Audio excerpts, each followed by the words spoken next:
Alright, so welcome back, ladies and gentlemen. In this particular video, we are going to be talking about the logic of what? Syllogism. The logic of syllogism. What is syllogism? Syllogism are arguments that contain standard form categorical proposition of two different premises and one conclusion with three different terms, which are, we have the major term, the minor term, and the middle term. The major term is the predicate of the conclusion, while the minor term is the subject of the conclusion. The middle term is the term that occurs both in the first premise, in the second premise, and is absent in the what? In the conclusion. Of course, our first premise is going to be the major premise because it contains the major term, while the second premise is going to be the minor premise because it contains the what? The minor term. So now let's quickly look at an example of that kind of argument. Let's say we have something like all students are learners, and we have all learners are human beings. So the conclusion is going to be, therefore all human beings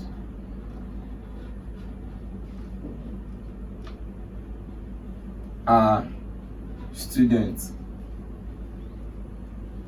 The point that we are trying to make is that this is an example of a syllogism. That is, it contained standard form categorical proposition. It has two premises and it has what? One conclusion. We have three different terms. We have the subject. We have the major term. Like I said, the major term is the what? Predicate of the conclusion. Major term is the predicate of the conclusion. The minor term is the what? Subject of the conclusion. While the middle term is the term that occurs in the two premises but absent in the what? Conclusion. So in this place, students is the major term, human being is the minor term, while learners is the what's it called? Middle term, because it is the term that occurs in the both premise but absent in the what? In the conclusion. Then, as we all know that in an argument, there is what we call form of an argument. So the form of a syllogism is determined by the mood and figure. So let's quickly look into mood and figure.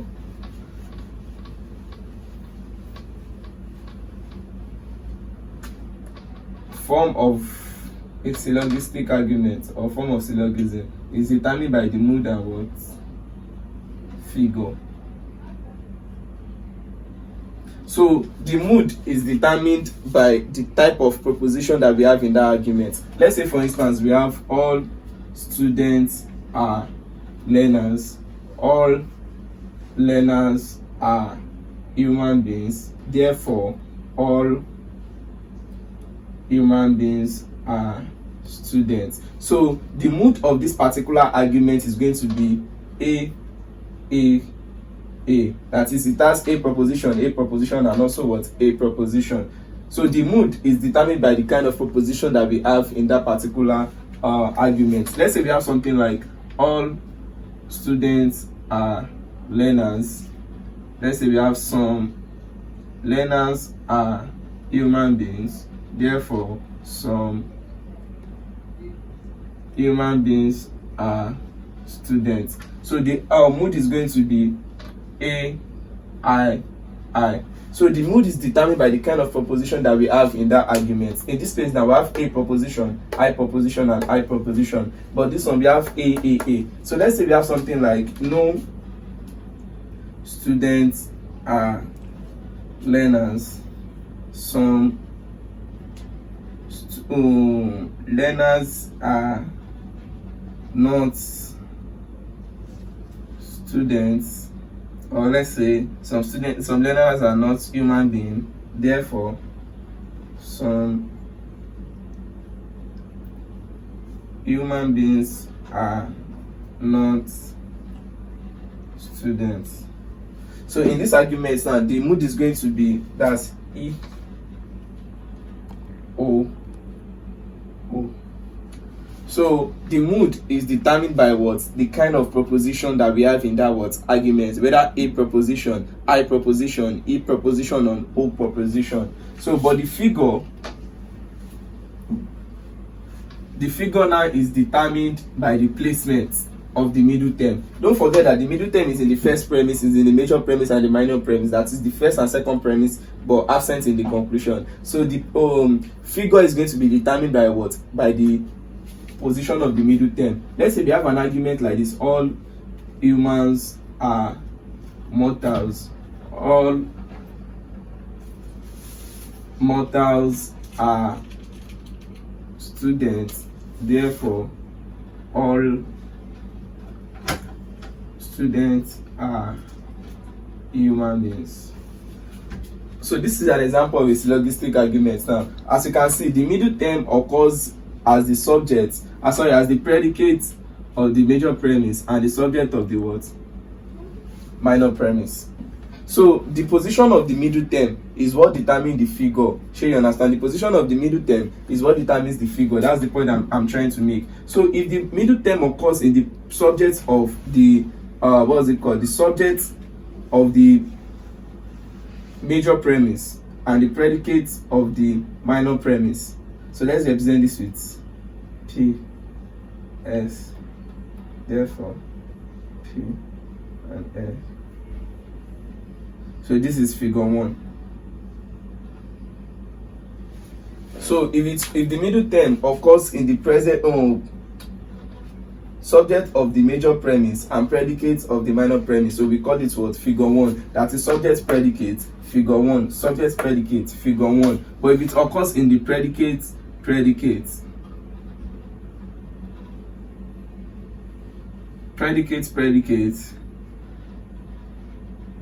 figure 2. So the placement of the middle term is what determines the figure. Subject predicate, figure 1, predicate figure 2, subject, figure 3.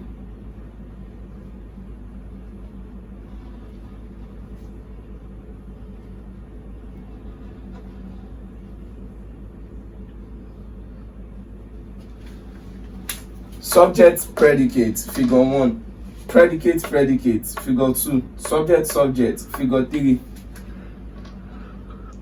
predicate, subject.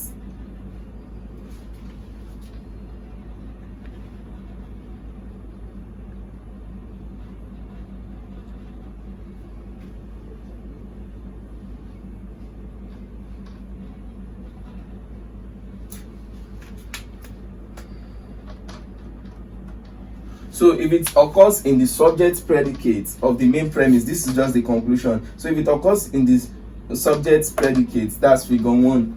If it occurs in predicate, that's figure 2. If it occurs in the subject, that's figure 3. If it occurs in the predicate subject, that's what? Figure 4. In this particular argument now, it occurs in the what?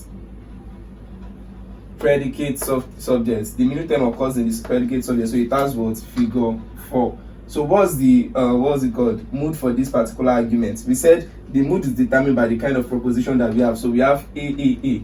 So that's A, figure 4. So the two of them together is the form of this particular argument. So the form is A, figure 4. The mood is what? A. The figure is 4. So A, figure 4. That's the form of the what? Of the argument. So let me give us another example of another argument that has different mood and different figure.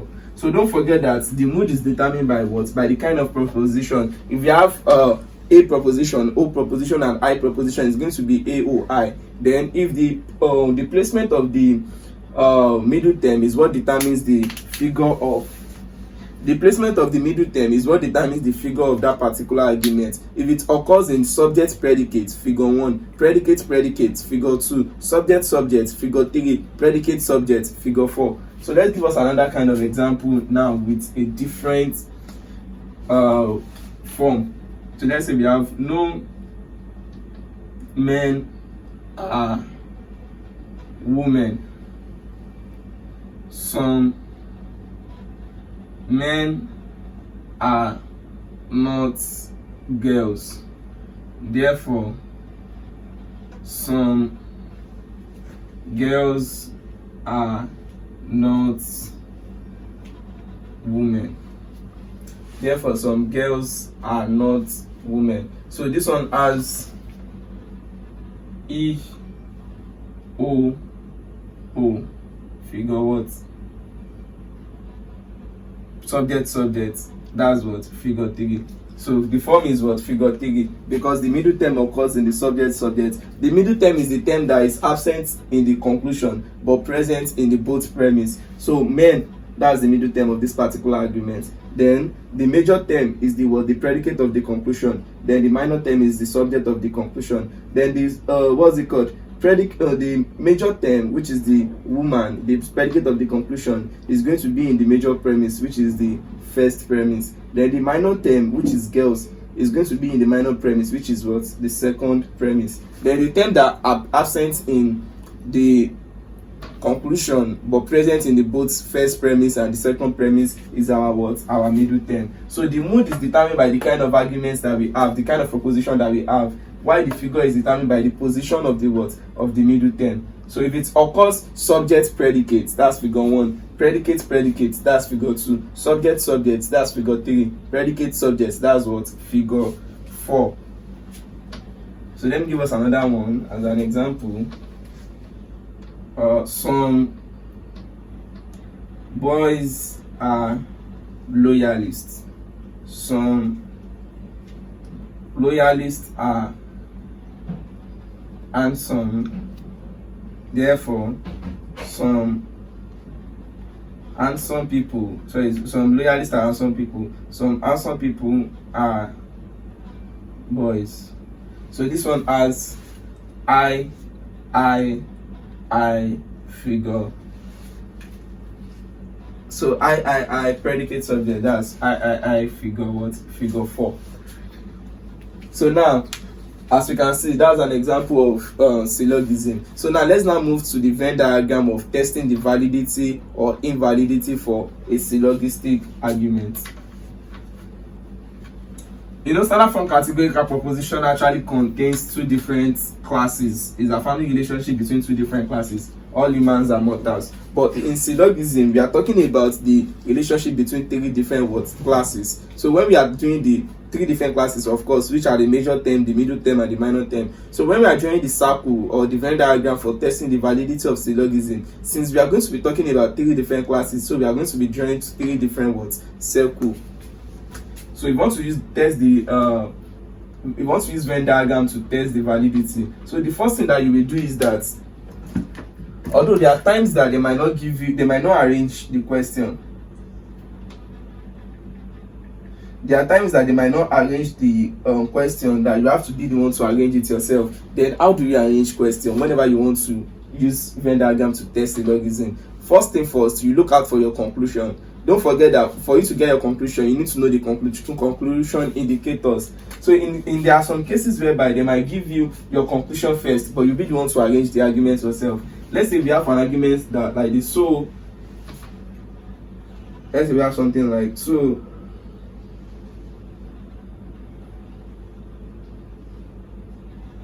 Some cult members are not first class candidates since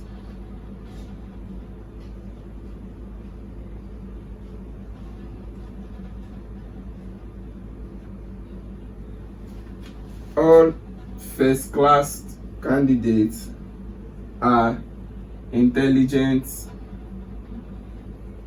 students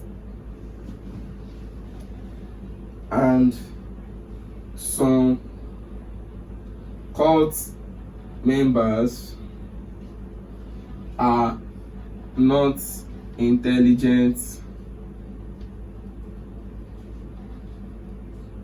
students. So if you look at this argument now, it is not well arranged. So you have to be the one to arrange it yourself before you can now use the Venn diagram to test the validity. So how do you arrange first? The first thing that you look for is your what? Is your conclusion. So once you have been able to identify the conclusion, you'll be able to know the major premise and the minor premise. That is the first premise and the second premise. So what's the argument conclusion of this argument now? That's where your knowledge of conclusion and premise indicator comes in. So that's the conclusion indicator. So our conclusion is therefore some cult members are not first class candidates. So I don't want to write everything. Let me just say some cult members C are not first class candidates. F.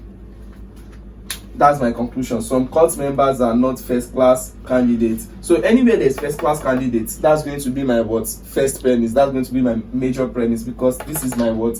Major term. So where do we have first class candidates? Since all first class candidates are intelligent people, so that's going to be the first one. All first class candidates, all first class candidates are intelligent people. I. Then this other one will now come second. Some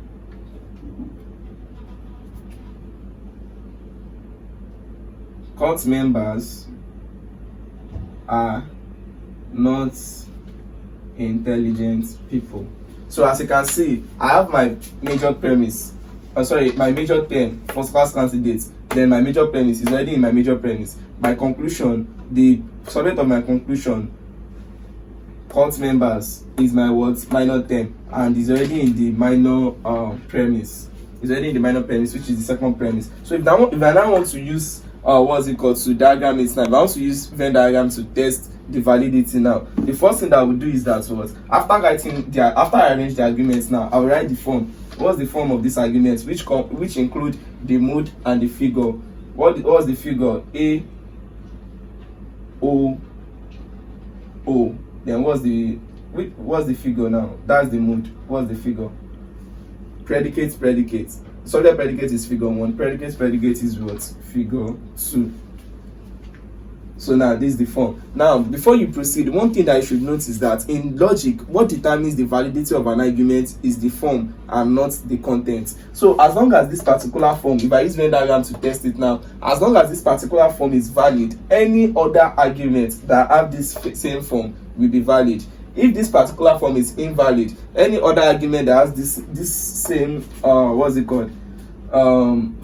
will also be what? Invalid, irrespective of the content. The content can change, whether first class students, whether cult members, whether traders, whether lawyers, anything at all. As long as this form is valid, any argument that has the same form will be what? Will be valid, because in logic, what determines the validity of an argument is the form and not what? The content. So now let's now use Venn diagram to test the validity of this particular argument. So because of space, let me rub this off. So all F are I, some C are not I, some C are not F, A O O 2. Okay. Alright, now so before we move on, let me quickly bring something to our notice shortly. When we talk of standard form categorical proposition, when we draw the Venn diagram for it, we actually identify a relationship between two different classes. But in syllogism, we are going to be talking about relationship between three different classes. That means we are going to be having three different words, circle. So the circle are going to be overlapping. So now, for instance, let's assume that we are talking about the relationship between F, I, and C. That is first class students, intelligent people, and cult members. So F, I, and C, F, I, and C, F, I, and C, F, I, and C, F, I, and C, F, I, and C, F, I, and C, then F, I, and C. Don't forget that when we draw the circle for standard form categorical proposition, we only draw 4. But in this particular one now, how many space do we have? 1, 2, 3, 4, 5, 6, 7, 8. So in that first one that we did, we only have 4 on different space, but in this place we have 8 different space. So this particular place now, it is for first class candidates that are not intelligent people and they are not also court members. So we buy the 2. This space now is for first class intelligence and what? Court member.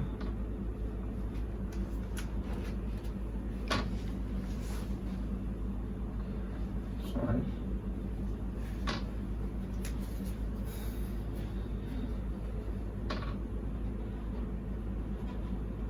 Intelligent people, first class,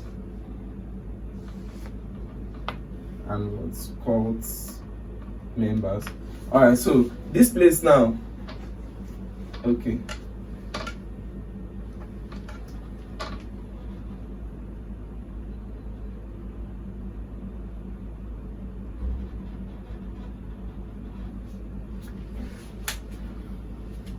All right, this particular space now is for what's it called? This particular space is for people that are court members, but they are not first class and also not intelligent people. That is this particular space. So we bar these 2 and leave the court member. Then this particular space is for people that are court member that are also first class candidates, but they are not intelligent people. So we bar only intelligent people. So this place now is for people that are first class candidates, but they are not court member and they are not also intelligent people. So we bar intelligent people and what? Court member. Then this place now is for people that are court members and they are also what? Intelligent people. So we bar only what? First class candidates. So this place now is for people that are, this is where the 3 of them come together. So it's for people that are both first class candidates, intelligent people, and also what? Court member. So we don't need to buy anything. Then this place now is for people that are first class candidates and they are also what? Intelligent people. So we only buy what? Court member. So this place now is for people that are intelligent people, they are not first class students and they are not also what? They are not first class students and they are not also what? Court members. So we bar first class candidate and also what? Court member. Then outside the circle now, we have people that are not first class candidates, they are not court member, and they are not also what? Intelligent people. So we bar the 3 of them. So that means we have 8 different possibilities. So but then let's now try to like use Venn diagram to test the validity of this particular argument.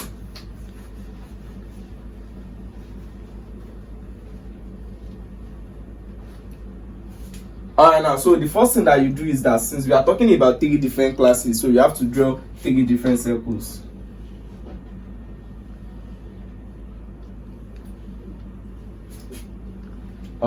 Then after drawing 3 different circles, to your right you put the predicate of the conclusion. To your right, the predicate of the conclusion. That's what? First class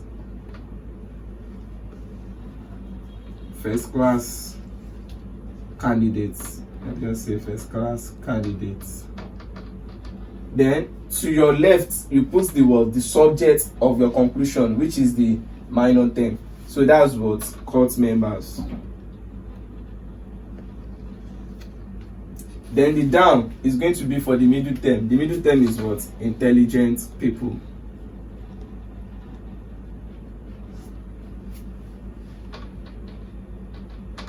So now, one interesting thing about syllogism is that once you diagram the first premise and the second premise, automatically the conclusion is supposed to diagram itself. If the conclusion diagram itself, then the argument is valid. But if the conclusion does not diagram itself, then the argument is what? Invalid. So let's diagram the first premise and the second premise now and see whether automatically the conclusion is going to what? Diagram itself. So all first class students are intelligent people. So now all first class students are what? Intelligent people. Automatically we have to look for first class students that are not intelligent people to shade this, that to indicate that they are what? They are empty, because all first class students are what? Intelligent people. So where are the first class students that are not intelligent people? Starting from here, first class students that are not intelligent people, it is empty, because all first class students are what? Intelligent people. All first class students are intelligent people. So this space is for first class students that are not intelligent people. First class students that are not intelligent people is empty, so that's why I shaded it off. Then the second one, some court members are not intelligent people. Some court members are not intelligent people. Some court members are not intelligent people. Where is the space of court members that are not intelligent people? They said it is, we should put some there, that's X. So court members that are not intelligent people, so that means court members that are not intelligent people. So let's look at it very well. Court members that are not intelligent people. Court members are not intelligent people. This is their space. Because any attempt to put it here is already showing that court members are intelligent people. If you put it here, it's talking about court members that are intelligent people. So this is the space of court members that are not intelligent people. So our X will be here. Because this is the space. This is the space of court members that are not intelligent people. That's where our X is going to what? Is going to be. Court members that are not what? Intelligent people. That's where the X is going to be. Because if you say this space is already shaded to be empty, so we cannot put our X here. This is also the space of court members that are not intelligent people. But if we put it here, we already indicate the court members that are intelligent people. Also here, court members that are intelligent people. So this is the space of court members that are not what? Intelligent people. So that's why we put our X there. So let's now look at it. If the conclusion have automatically diagram itself, then it is valid. If it has not, then it is not what? Valid. So let's look at the conclusion now before we look at another example.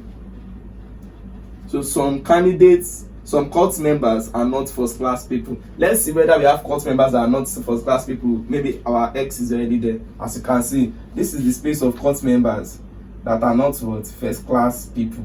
And the X is already what? Is already there. So this particular argument is valid. Because the conclusion has automatically diagrammed itself. So now let's now look at another example before we proceed.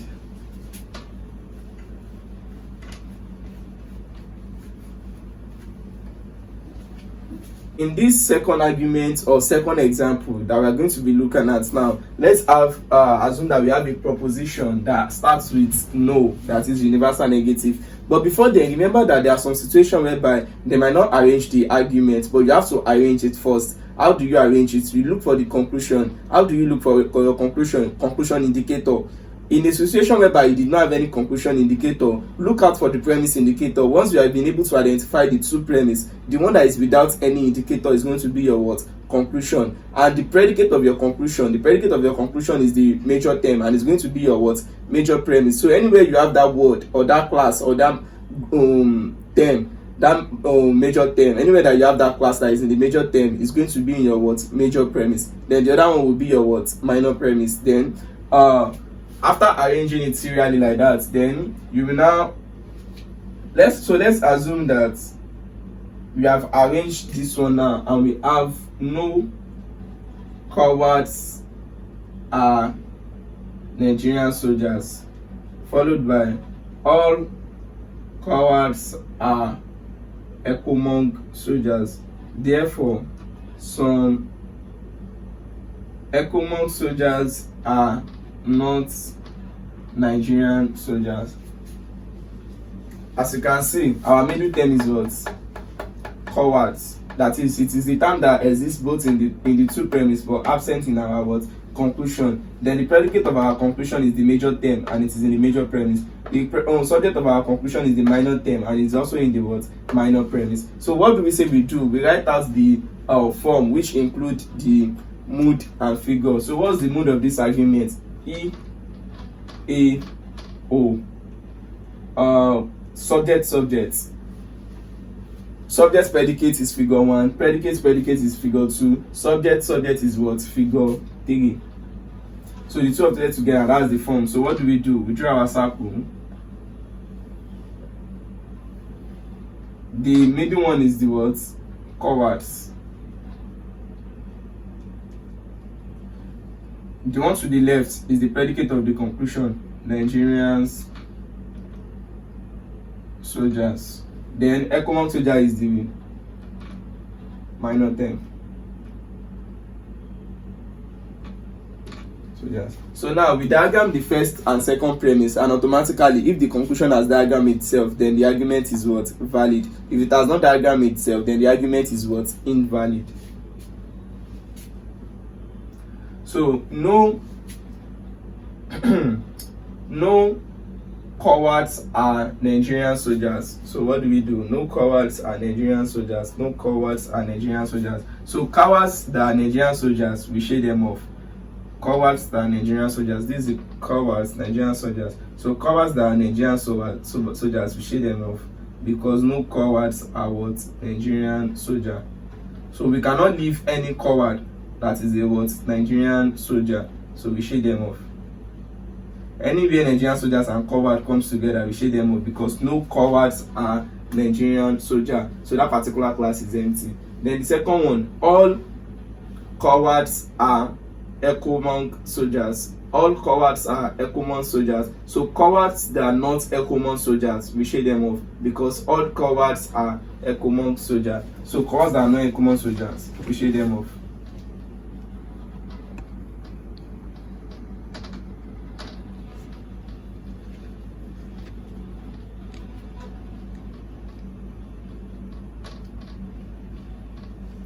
All cowards are Ecomonk soldiers. So cowards that are not Ecomonk soldiers, we shade them up. So let's look at it as the conclusion diagram itself. Of course, no. So this particular argument is what? Invalid. So EIO3 is what? Invalid. So any argument at all, any argument that has the form of EIO3 will always be what? Invalid. Because after diagramming the premise, the conclusion does not what? Diagram itself. So anytime you have an argument that is what? EIO3, automatically you should know that the argument is what? Invalid. Before we solve the last example and we go before we solve the last example and we go for today, let's quickly bring anything to our notice that any argument at all that is invalid committed a particular fallacy. That is, we call them formal fallacy. So any argument that it is invalid at all committed a particular what? A particular fallacy. This particular argument now committed a fallacy, but when we get to formal fallacy and so right and empty argument, we are going to be talking about those fallacies that any argument that is invalid committed. So now let's quickly solve the last example and we go for today.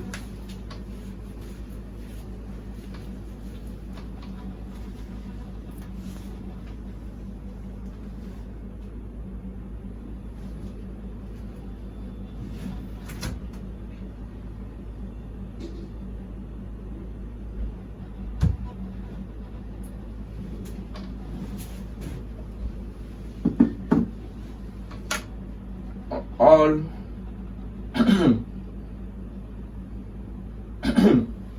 sorry, no men are women.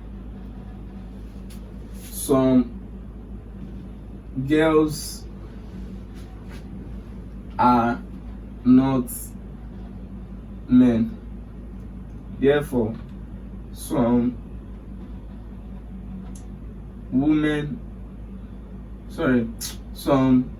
girls are not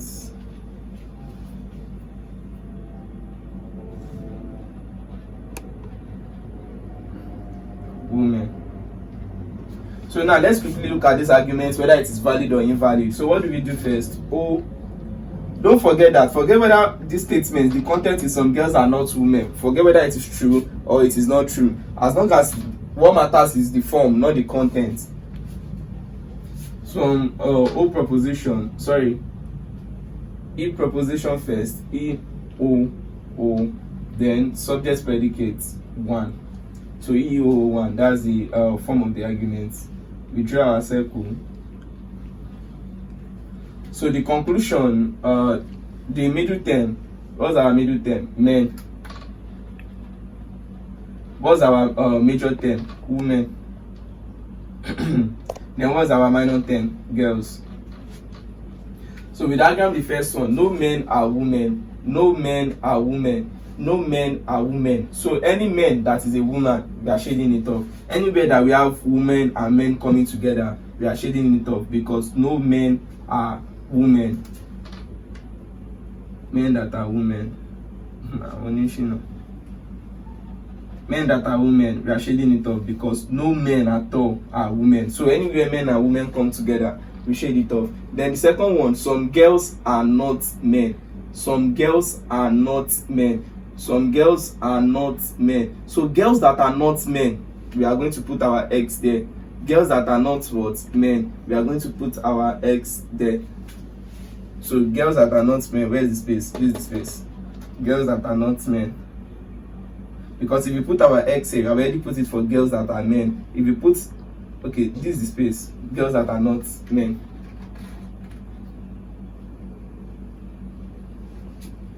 So now let's now look at it whether we've already diagram some girls that are not men. This is space. So now let's now look at it whether the conclusion has already diagrammed itself to see whether it is valid or invalid. Some girls are not women. So girls that are not women, this is also the space. So ladies and gentlemen, this space is for girls that are not women, so it is valid. So this particular argument is what? Valid.